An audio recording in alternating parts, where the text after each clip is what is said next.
கர்த்தருடைய பரிசுத்த நாமத்துக்கு ஸ்தோத்திரம். இன்றைய மெய்வார்த்தை நிகழ்ச்சியில் உங்களை காண்பதில் மிகவும் மகிழ்ச்சி அடைகிறேன். இன்றைய மெய்வார்த்தை நீதிமொழிகள் 31:26. தன் வாயை ஞானம் விளங்க திறக்கிறாள், தயவுள்ள போதகம் அவள் நாவில் இருக்கிறது. ஸ்திரீகளாகிய உங்களை இன்று கர்த்தர் தெரிந்து கொண்டிருக்கிறார்.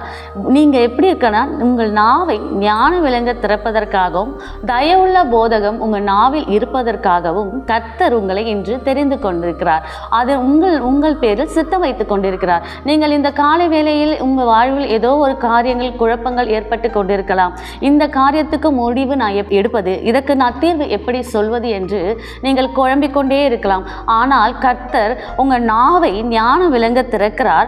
தயவுள்ள போதகம், நீங்கள் யாருக்கு என்ன சொல்யூஷன் கொடுக்க போனாலும், என்ன பேச போனாலும், அந்த இடத்துல ஏற்ற நேரத்தில் நல்ல வார்த்தைகளை உங்கள் வாயில் கர்த்தர் வைத்து அதை பேசவும், அதை நல்ல விதமாய் முடிக்கவும், அதில் ஒரு தீர்வை காணவும் கர்த்தர் உங்கள் நாவை ஞானம் விளங்க திறக்க வல்லவராய் இப்பொழுது இருக்கிறார். அந்த வார்த்தையை உங்களுக்கு கொடுத்திருக்கிறார். நீங்கள் இதை விசுவாசித்து இந்த காலை வேளையில் நீங்கள் ஏதோ ஒரு குழப்பத்தில் இருக்கும்போது, பேச தெரியாத போது, இதுக்கு நான் எப்படி சொல்யூஷன் எடுப்பேன், இதை குறித்து நான் எப்படி பேசுவேன், இந்த காரியங்களுக்கு எனக்கு ஒரு தீர்வு வேண்டும் என்று நினைக்கும் பொழுது இந்த வார்த்தை உங்களை நோக்கி கொண்டு வருகிறது. நீங்கள் விசுவாசிங்கள்.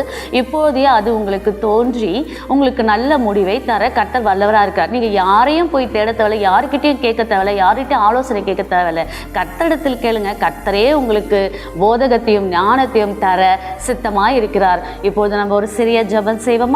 கர்த்தாவே ஏசப்பா, நாங்கள் ஆண்டவரே குழம்பிக் கொண்டு இருக்கலாம் ஆண்டவரே. அந்த குழப்பத்துக்கு எல்லாத்துக்கும் தீர்வானவர் நீர் ஆண்டவரே. தீர்வை தருகிற தேவன் நீர் ஏசப்பா.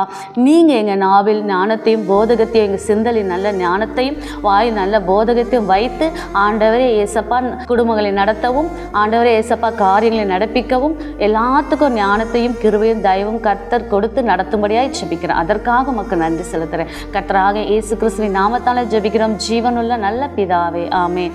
பயப்படாதிருங்கள், கலங்காதிருங்கள். கர்த்தர் உங்களை நேசிக்கிறார். கர்த்தருடைய பரிசுத்த நாமத்துக்கு ஸ்தோத்திரம். ஆமென். அருமையான சகோதர சகோதரிகளே, நீங்கள் இந்த மெய் வார்த்தை செய்திகளை தினந்தோறும் கேட்டு அதன் மூலமாய் ஆசீர்வதிக்கப்படுகிறீர்கள் என்பதை கர்த்தருக்குள் நான் விசுவாசிக்கிறேன். நீங்கள் பெற்ற நன்மைகளை எங்களுக்கு தெரிவிக்க மறவாதிருங்கள். கீழே கொடுக்கப்பட்டிருக்கிற அலைபேசி எண்களிலே நீங்கள் அழைத்து நீங்கள் பெற்ற நன்மைகளை சாட்சியாக எங்களுக்கு அறிவிக்கலாம். அது நீங்களும் நாங்களும் சேர்ந்து தேவனை மகிமைப்படுத்த உதவியாக இருக்கும். இன்றைய நாள் உங்களுக்கு நல்ல நாளாக அமைய கர்த்தருக்குள் நான் விசுவாசிக்கிறேன், ஸ்தோத்திரிக்கிறேன். God bless you.